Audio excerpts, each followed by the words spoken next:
একজন 8 বছরের আসিয়া নামক একটা সন্তান যে দেশে নিরাপত্তা নাই, ওই দেশে রোজা আইছে কবে? এটা কবে রোজাটা কবে এলাম দেশে?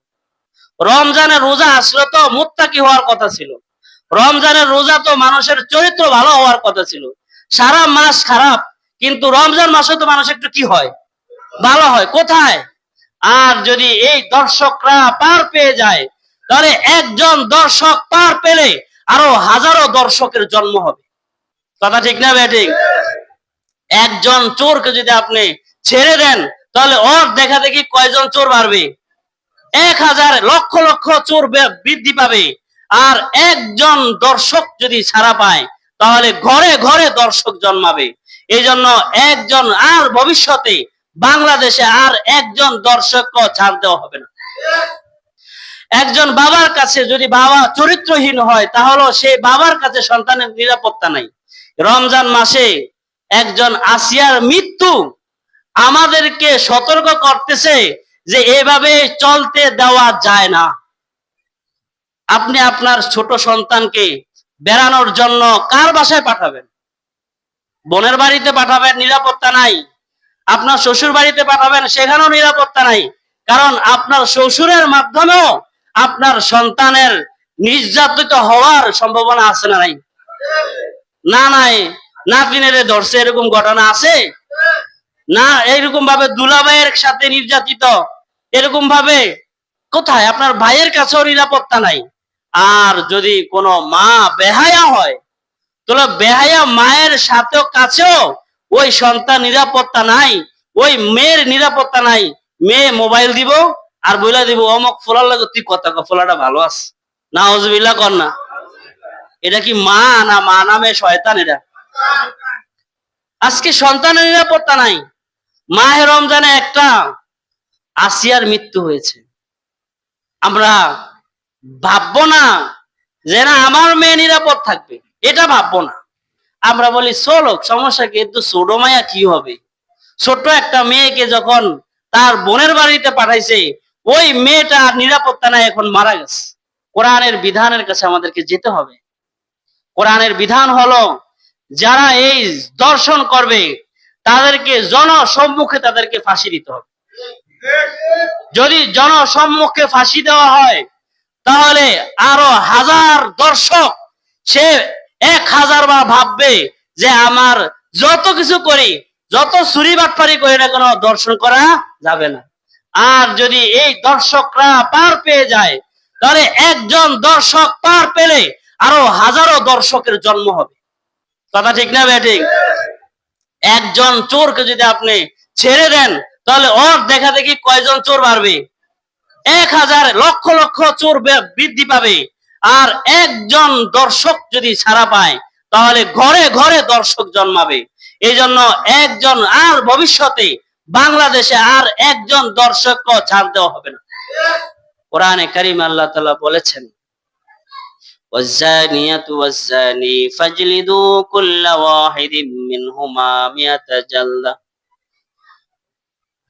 একজন জিনাকারী ব্যক্তিকে তাকে পাথর নিক্ষেপ করে করে তাকে মেরে ফেলতে হবে, তার শাস্তি এটাই।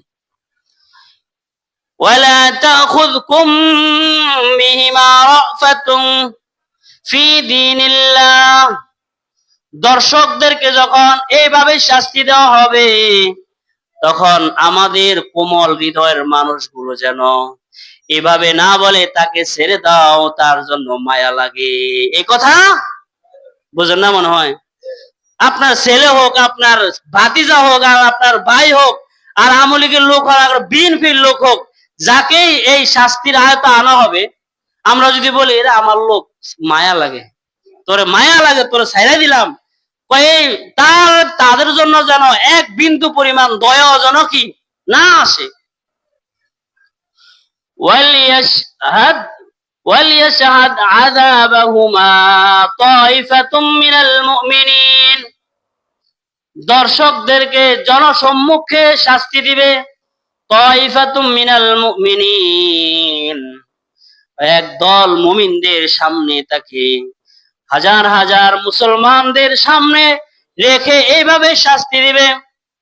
ইন্নামা জাযাউল্লাযীনা ইউহারিবুনাল্লাহা ওয়া রাসূলাহু ওয়া ইয়াসআউনা ফিল আরদি ফাসাদা আন ইউকাতালু, এই সকল দর্শকদেরকে জবাই করে দাও, আও ইউসাল্লাবু, এই সকল ধর্ষকদেরকে ফাঁসি দিয়ে দাও, আও তুকাত্তা আইদিহিম ওয়া আরজুলুহুম মিন খিলাফ, দর্শকদের ডান হাত বাম পা অথবা বাম হাত ডান পা আলাদা করে তাদেরকে কেটে দাও, অথবা তাদেরকে দেশ থেকে বিতাড়িত করে দাও।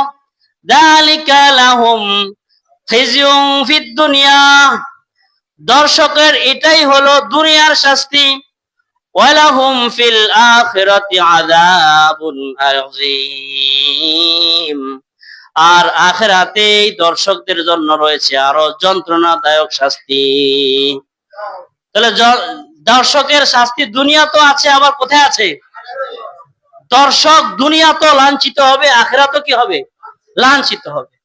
এখন আপনারা বলতে পারেন, হুজুর একজন তাজা মানুষ মেরে ফেলবে? কোরআনে আল্লাহ তাআলা বলছেন, ওয়ালাকুম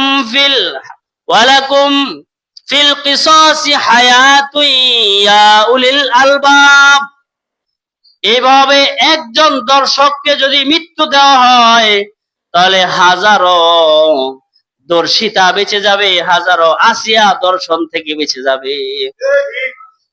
একজনকে যদি শাস্তি দেওয়া হয় লক্ষ লক্ষ আসিয়া দর্শিতা হবে না। একজন খুনিকে যদি শাস্তি দেওয়া হয় তাহলে আর কোন সন্ত্রাস এই পৃথিবীতে জন্মাবে না। অতএব আমরা কি খুনির জন্ম চাই নাকি সাধারণ মানুষের জন্ম চাই? কার জন্ম চাই? এই পৃথিবী কি খুনি জন্ম হোক নাকি আসিয়ার মতো মানুষ মৃত্যু হোক? মৃত্যু তো আমরা চাইনি, কোন মৃত্যু তো চাই না। আমরা চাই কি? আমার মায়ের ইজ্জত, আপনার মায়ের ইজ্জত, আমার সন্তানের ইজ্জত, আপনার সন্তানের ইজ্জত আমরা চাই। তো ইজ্জত যদি পেতে হয় তাহলে একজন দুইজন দর্শককে জনসম্মুখে শাস্তি দিতে হবে, দিলে এই দর্শন আমাদের দেশ থেকে চলে যাবে। সাথে সাথে ইসলামী আইন থাকতে হবে। কোরআনে আল্লাহ তাআলা বলছেন, ওয়ালা তাকরাবুজ জিনা ইন্নাহু কানা ফাহিশাতাও ওয়া সাআ সাবিলা, সতর্ক থাকতে হবে, জিনার কাছেও যেন না যায়। আপনি আপনার সন্তানকে নিরাপত্তা দেওয়ার জন্য ভাববেন, আমি যে তার কাছে পাঠাই তার কাছে কি আমার সন্তানটা নিরাপত্তা থাকবে কি না, এটা ভেবে চিনতে আপনার সন্তানকে আপনি এদিক সেদিক পাঠাবেন, পড়াবেন। অনেক কথা বলা হয়েছে। মাহে রমজান উপলক্ষে আমাদের দেশে রমজান মাস আসছে না, এখনো আসে নাই? আমরা যে ঘুমাইতে আছেন, রমজান আইসিনিও কই? রমজান মাসে জিনাও চলে, চুরিও চলে, খাওয়ানো চলে, এর আবার কিরম মা?